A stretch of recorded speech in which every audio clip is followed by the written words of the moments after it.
Nah ini tidaklah sempurna wudunya kalau orang yang tidak menyebut asma Allah. Nah ini wakila, nah ini wa'allaqahu al-Bukhari, dan juga Imam Bukhari alaqa menggantungkan. Nah ini wa ta'liqu indal muhaddisin.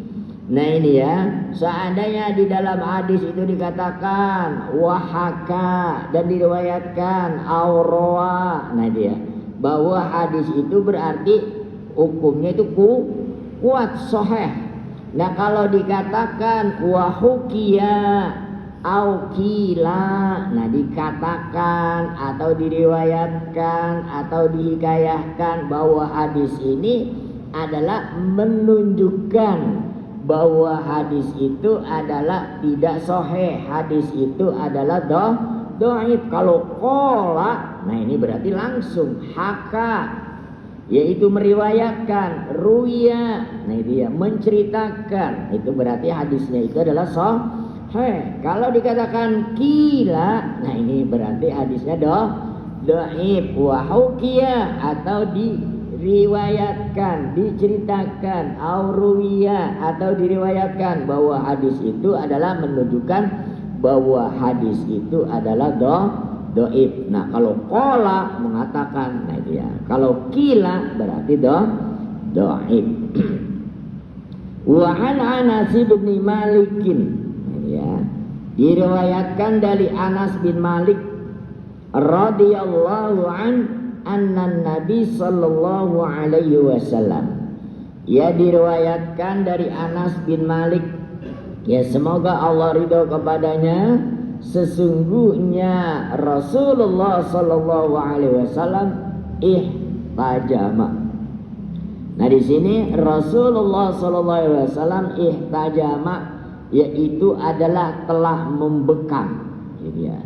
Bekam, kalau bekam itu adalah mengeluarkan darah dari anggota tubuh, baik dari atas kepala atau di badan.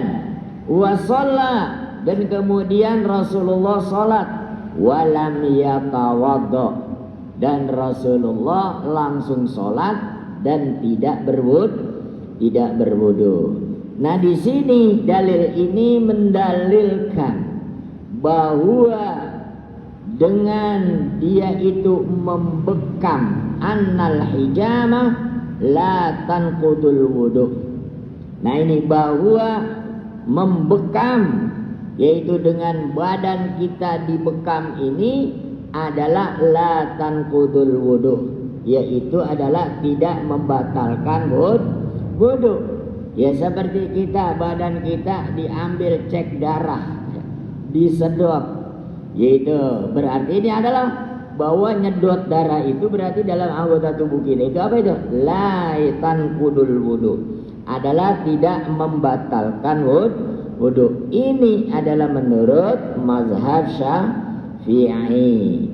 Nah sedangkan masalah sesuatu yang keluar di lain, yaitu di antara dua lubang, ada yang membatalkan. Yaitu contohnya sebagaimana minggu lalu udah kita bahas tentang masalah mimisan, jadi ya, tentang masalah muntah. Nah ini mimisan dan muntah ini adalah membatalkan wudu, atau sesuatu, yaitu ala khurujin najasah walau min ayyi tariqin, atau sesuatu yang keluar yaitu adalah berbentuk najis, mau keluar dari mana saja itu pun juga membatalkan wudu.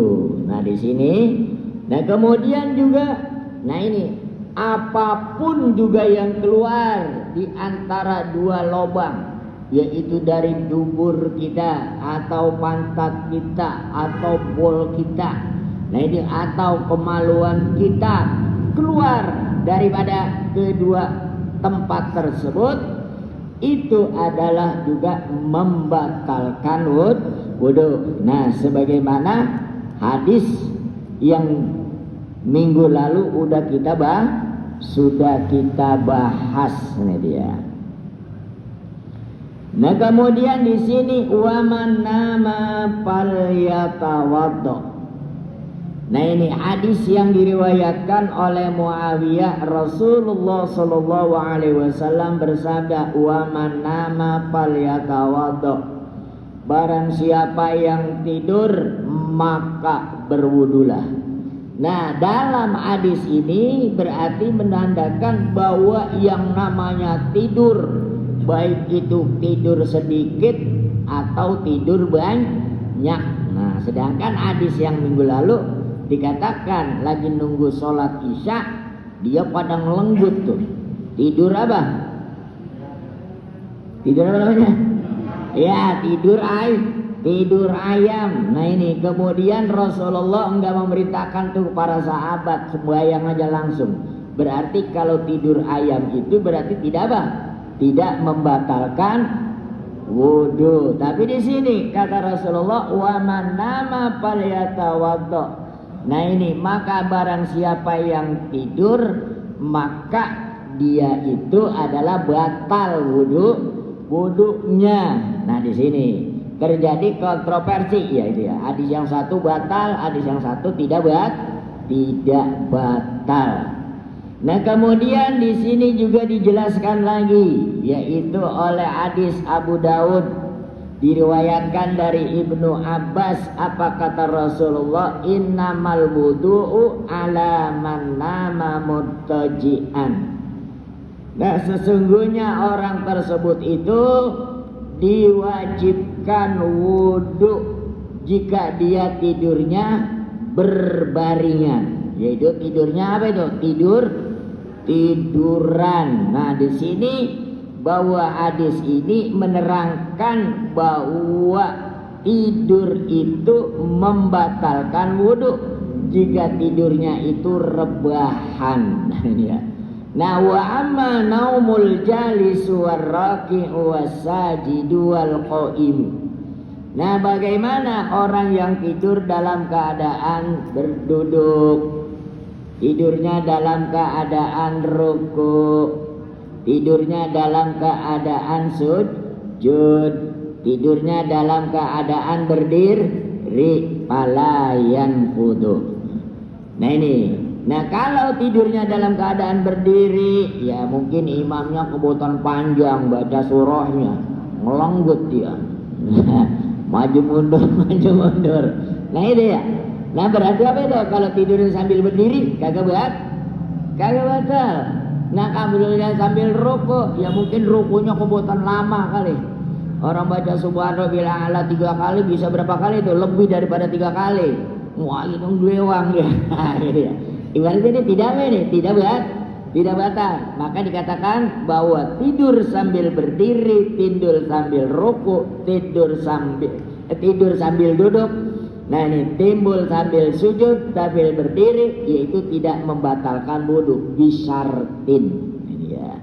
Nah di sini dengan syarat kaunuhu mumkinan maq'aduhu bil jalis. Nah ini ya, bahwa dengan syarat bahwa tidurnya itu duduknya dalam posisi duduk sholat.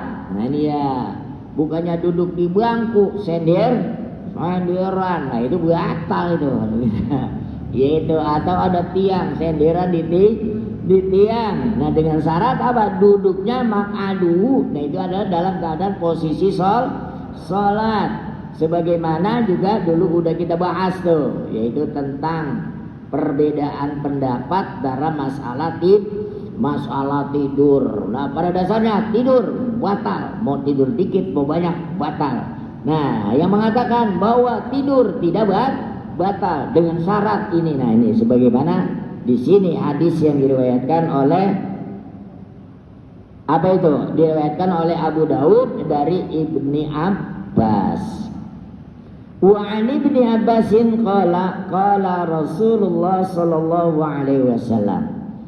Nah diriwayatkan dari Ibnu Abbas, semoga Allah subhanahu wa ta'ala ridho, berkata, Berkata Rasulullah, ya'ti ahadukumus syaitanu fi sholati.